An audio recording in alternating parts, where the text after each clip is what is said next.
श्रावण मास प्रारंभ हो चुका है और सावन का तात्पर्य यही है कि इस मास में भगवान सदाशिव महादेव धरा पर अपने भक्तों के लिए, साधकों के लिए, उनके मनोरथों की पूर्णता के लिए इस सृष्टि में विद्यमान रहते हैं और शिव के बारे में हम सभी पूर्ण रूप से जानते हैं कि शिव का अर्थ कल्याणकारी है, जो सर्वरूपी स्थितियों से निवृत्ति प्रदान करता है। अर्थात हमारा सांसारिक ग्रस्त जीवन में अकल्याणमय स्थितियाँ हों अथवा मृत्यु वाली स्थितियाँ हों, तो उन मृत्यु वाली स्थितियों पर मृत्युंजय युक्त और कल्याण प्रदाता भगवान सदाशिव महादेव है। और लिंग का तात्पर्य सृजन है, अर्थात जो ब्रह्मांड स्वरूप में है, लिंग जो कि ब्रह्मांड स्वरूप में है और सृष्टि की वर्दी में सहायक है। इस तरह से शिवलिंग का तात्पर्य मृत्युंजय युक्त सृष्टि की वर्दी में कल्याणकारी स्थितियों की चेतना को आत्मसात करने का भाव चिंतन उस विग्रह में विद्यमान रहता है। जिस तरह से समुद्र मंथन के बाद विष को किसी भी असुरों ने या देवताओं ने रखने का या ग्रहण करने का चिंतन उत्पन्न नहीं किया, तो उस समय केवल और केवल भगवान महादेव ने शिव को हलाहल के रूप में कंठ में धारण कर लिया और उस समुद्र मंथन से निकले हुए विष की तीक्ष्णता अत्यधिक थी और उसका ताप भी बहुत ही उग्र स्वरूप में था। इसीलिए भगवान शिव द्वारा विष के ग्रहण करने से उनका शरीर नीला पड़ने लगा, तो देवी देवताओं ने उस विष की तीक्ष्णता को समाप्त करने के लिए भगवान शिव का जलाभिषेक संपन्न किया और उसी के फलस्वरूप विष की उष्णता, तीक्ष्णता शांत हुई। इसलिए कहा जाता है कि जब हम क्रोध की स्थिति में या उग्रता की स्थिति में होते हैं और क्रोध में क्या हम वचन बोल रहे हैं, क्या वाणी निकाल रहे हैं, वह हमें ज्ञान नहीं होता। इसलिए कहा जाता है कि जब भी क्रोध की स्थितियाँ आए तो उस समय यदि एक गिलास हम पानी पी लेते हैं तो वह क्रोध शांत हो जाता है और क्रोध के शांत होने पर स्वयं के भीतर में भी शांतता और शीतलता आती है और जो कटु वचन निकलने की जो प्रक्रिया होती है वह भी समाप्त हो जाती है, और इसके फलस्वरूप जिसे भी कटु वचन कहने का भाव होता है वह भी प्रसन्नमय हो जाता है। इसीलिए जब कभी भी आपको क्रोध की स्थिति आए तो उस समय जो भी आपके साथ हो वह एक गिलास आपको पानी पिला दे और आप उसे पानी को ग्रहण भी कर लें, पी भी लें, तो निश्चिंत रूप से वह क्रोध के फलस्वरूप जो रक्त के जलने का या खून के जलने का जो प्रक्रिया होती है वह शांत हो जाती है और शरीर में तीक्ष्ण अग्नि भाव भी शांत हो जाता है। इसलिए कहा जाता है कि आरोग्य संपदम चैव व्याधि नाशयन्ति रेव पुष्टिरायुस्ता भोगो मृत्य हानि यथाक्रमम, अर्थात स्वास्थ्य अनुकूल नहीं हो, संपत्ति का नाश हो गया हो, रोगों की वृद्धि हो, शरीर में पुष्टि या ऊर्जा का भाव नहीं हो, आयु क्षीण हो रही हो और निरंतर हम भोग स्वरूप विचलित रहते हों, ये मृत्यु रूपी स्थितियाँ आ रही हों, तो उस समय शिवलिंग का पूजन करने से या शिव और गौरी की अभ्यर्थना करने से या अभिषेक करने से निश्चिंत रूप से इस तरह की कुस्थितियों का नाश होता है कि अभिषेक के द्वारा जीवन में आरोग्यता की प्राप्ति होती है, धन संपदा की वृद्धि होती है और जो भी शत्रु बाधा है, व्याधि है, जरा है, पीड़ा है, वे समाप्त होते हैं और शरीर में ऊर्जा और पुष्टि की वृद्धि होती है और साथ ही साथ धन की जो हानि होती है वह धन हानि रुक जाती है, समाप्त हो जाती है और उसके फलस्वरूप अभिषेक की क्रियाओं के द्वारा सांसारिक ग्रस्त जीवन शिवमय स्वरूप, गौरीमय स्वरूप निर्मित होता है। और क्यों निर्मित होता है? क्योंकि भगवान सदाशिव महादेव के पुत्र गणपति जो कि विघ्नहर्ता स्वरूप में है, विघ्नों को हरण करने में वे निमित्त हैं। इसीलिए समय समय पर वह जलाभिषेक के द्वारा रुद्राभिषेक की क्रिया अवश्य ही संपन्न करनी चाहिए और साथ ही साथ रुद्राभिषेक के द्वारा या पूजन के द्वारा भगवान शिव की पूजा या गौरी की पूजा से शुष्क मन और प्राण को सरस किया जा सकता है।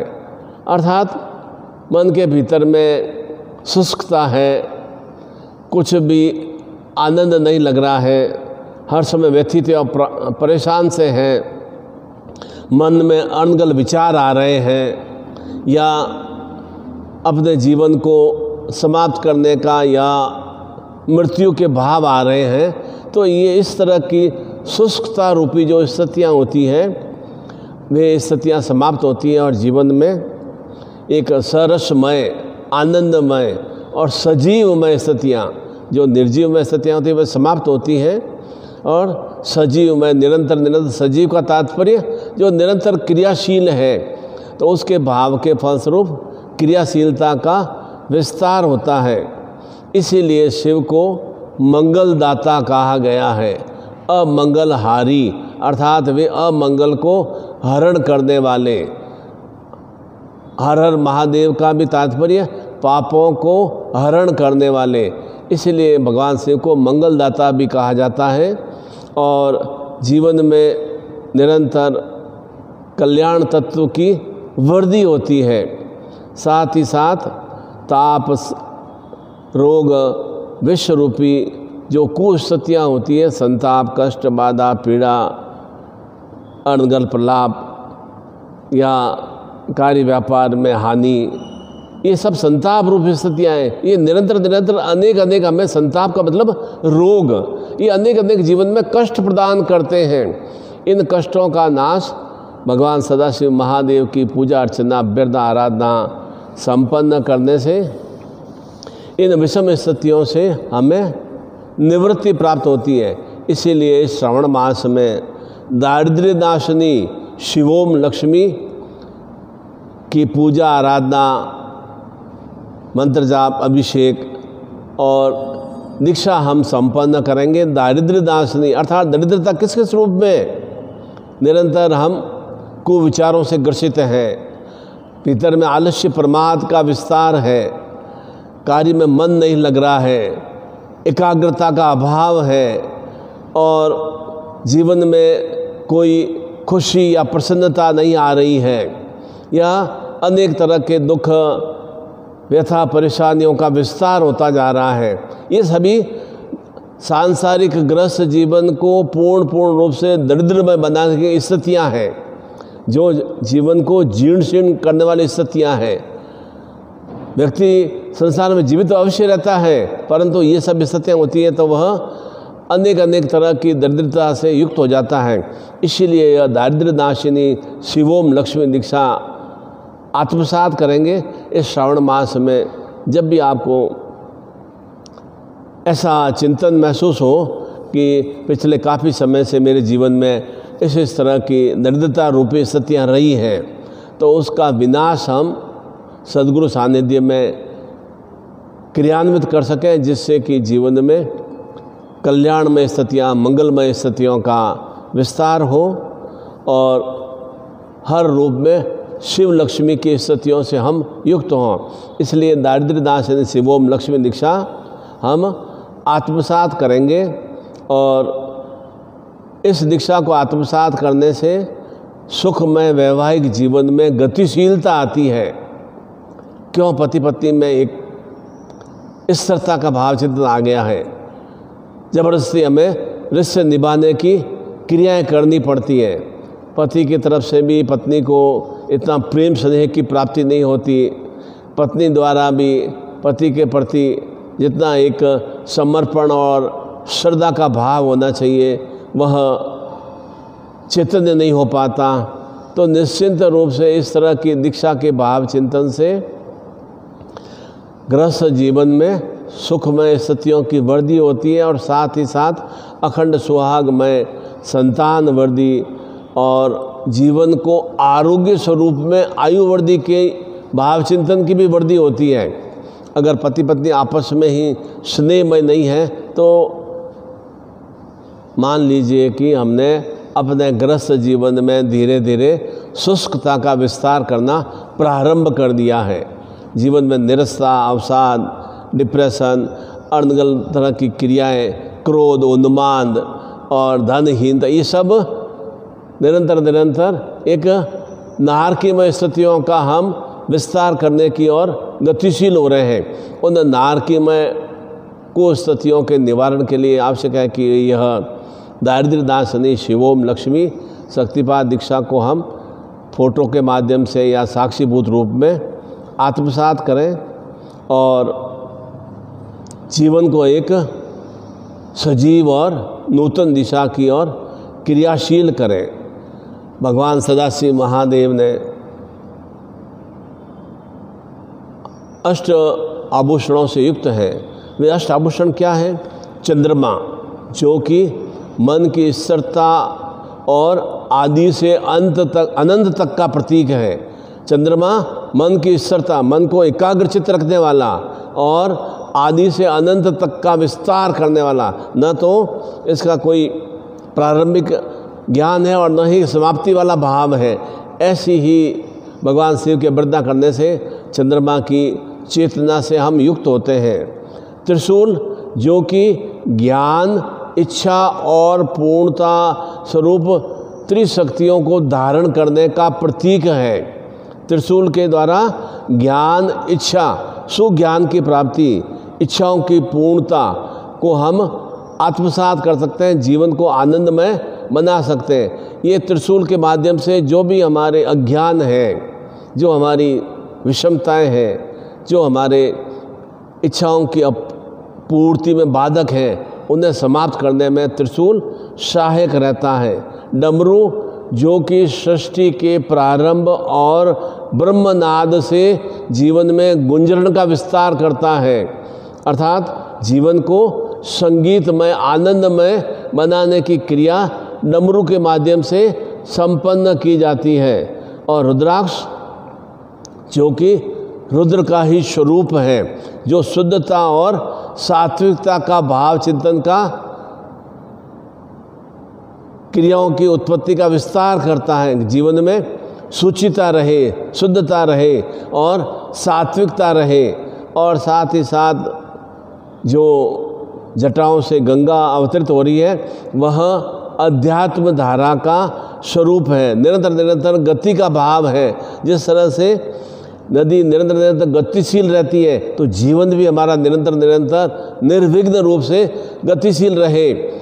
अनेक विघ्न आएंगे समय समय पर, उम्र के अनुसार और कार्य को संपन्न करने के अनुसार अनेक तरह की बाधाएं आएंगी, परंतु हमारे जीवन में जब गति का भाव रहेगा तो हम उन बाधाओं को, विपदाओं को, अनेक तरह की दुविधाओं को अवश्य ही उस नदी के प्रवाह की तरह समाप्त कर सकेंगे।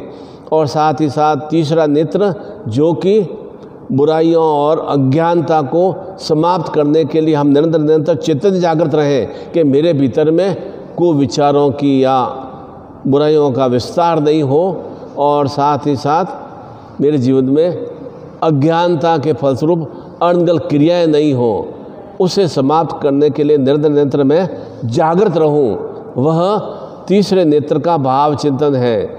और साथ ही साथ सर्पमाला जो कि अहंकार, दंभ, क्रोध को अपने भीतर में उत्पन्न नहीं करूं, और उत्पन्न कर भी दूं तो उसे उजागर नहीं करूं। मेरे भीतर में क्रोध आ गया और क्रोध को मैंने उजागर कर दिया तो निश्चित रूप से सर्वप्रथम उसका कुलाभ मुझे ही प्राप्त होगा। और साथ ही साथ जो क्रोध की भावना है, अहंकार की भावना है, विनाश कहाँ पर होता है? अधोगति वाली स्थितियाँ कहाँ आती है? जहाँ पर अहंकार का विस्तार हो, दंभ का विस्तार हो कि मैं इतनी अच्छी पोस्ट पर हूँ, इतना मैं श्रेष्ठतम व्यक्तित्व हूँ, इतना मैं ज्ञान से युक्त हूँ, वह दंभ वाली स्थितियाँ होती हैं। अथवा क्रोधमय स्थितियाँ हो, वहाँ पर मान के चलना चाहिए कि वह उत्तरोत्तर धीरे धीरे अधोगति की और विनाश की ओर वह गतिशील हो रहा है। और वागंबर यानी मृगछाला जो धारण की हुई है वह संसार में निडरता और दृढ़ता का प्रतीक है।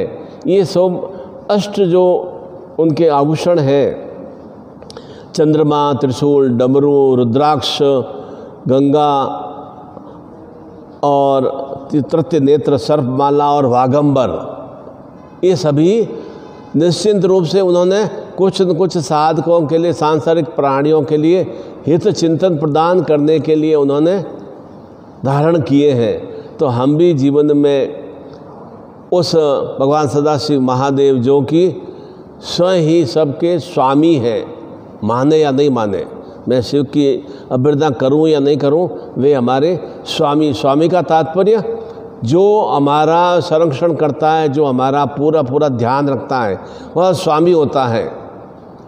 और दुर्भिक्षता स्वरूप है, जो किसी भी रूप में किसी को भी पराजित नहीं करते, अर्थात जीवन में पराजय का भाव की वृद्धि नहीं होती, अपराजिता युक्त है। और कला, मंजिरिया, राजिनी, महेश्वरी, शिव शक्ति स्वरूपा, यह उनकी अर्धांगिनी दुर्गा रूप में, उमा रूप में, गौरी रूप में, लक्ष्मी रूप में वह उनकी शक्ति है जो कि कलाओं से युक्त है, जो मंजिरा, राजिनी और महेश्वरी जो साथ ही साथ शिव की शक्ति स्वरूपा है। तो हमारा भी जीवन ऐसा शिव शक्ति स्वरूप में, गौरीमय, शक्तिमय निर्मित हो, और हम भी जीवन में रुद्रमय स्थितियों से युक्त हों, और हमारी संतान भी गणपति, कार्तिकेय युक्त विजयश्रीमय बने। उसी के लिए वह हम शिवोम लक्ष्मी दीक्षा दारिद्र्य नाशिनी शिवोम लक्ष्मी दीक्षा को हम आत्मसात करेंगे। और उसी के लिए विशेष रूप से आपके लिए पूजन हेतु साधनात्मक पैकेट भी विशेष रूप से चैतन्य किया गया है। और इसमें ताम्र युक्त श्री यंत्र महालक्ष्मी यंत्र है, और जो कि श्री की वर्दी में सहायक है, श्रेष्ठता की वर्दी में सहायक है, लक्ष्मियों को अभिभूत करने में सहायक है। और कमलगट्टे के बीज हैं जो कि निरंतर हमें धन की वर्षा प्रदान करते हैं। और शिव स्वरूप में पारद का लॉकेट भी है वह, और साथ ही साथ यज्ञोपवीत जो कि ब्रह्मा विष्णु महेश का सूत्र स्वरूप में है, और माला और हवन सामग्री भी है। विशेष रूप से श्री यंत्र युक्त महालक्ष्मी ताम्र यंत्र है, कमलगट्टे के बीज हैं, शिव स्वरूप पारद शक्ति वह लॉकेट है, यज्ञोपवीत और माला तथा हवन सामग्री है। इन सभी सामग्री को भी आप अपने परिवार के प्रत्येक सदस्य के लिए अलग अलग स्वरूप में प्राप्त करेंगे तो निश्चिंत रूप से आपके जीवन में भगवान सदाशिव महादेव शिवमय, गौरीमय, लक्ष्मीमय, सुहाग सौभाग्यमय, संतान स्वरूप में कार्तिकेय और गणपतिमय, और रिद्धि सिद्धिमय और शुभ लाभमय पुत्र पौत्र की निरंतर जीवन में सुवृद्धियाँ हो सकेंगी। और ऐसी मैं मंगल कामना करता हूँ कि यह श्रावण मास हर रूप में आपके जीवन में अनीश्वर स्वरूप में जो निरंतर चैतन्य स्वरूप में आपको आत्मसात हो सके, और आप निरंतर शिव स्वरूप में निर्मित हो सके, जिससे कि आप आदि स्वरूप में भी और अनंत स्वरूप में भी आप क्रियाशील रहें। ऐसी ही सुचेतनाओं की प्राप्ति के लिए यह सामग्री भी है, और साथ ही साथ में जीवन की अशुभता, जीवन की विघ्नों को समाप्त करने में और निरंतर जीवन की दीनहीन लुंज पुंज स्थितियों का नाश करने में, और साथ ही साथ दुख कष्ट पीड़ाओं को हरण करने में यह दारिद्र्य नाशिनी शिवोम लक्ष्मी दीक्षा प्रत्येक परिवार के सदस्य को अवश्य ही धारण करना चाहिए। और मैं आप सभी के लिए मंगल कामना करता हूँ कि यह श्रावण मास हर रूप में निरंतर जिस तरह से शिवलिंग पर अजस्त्र रूप में हम जलधारा प्रवाहित करते हैं, निरंतर आपके भी जीवन में वह जल तत्व का भाव चिंतन निरंतर रस रूप में, आनंद रूप में, प्रसन्नता रूप में, शिव रूप में आप आत्मसात कर सकें। ऐसी मैं आप सभी के लिए मंगल कामना करता हूँ। हरि ओम।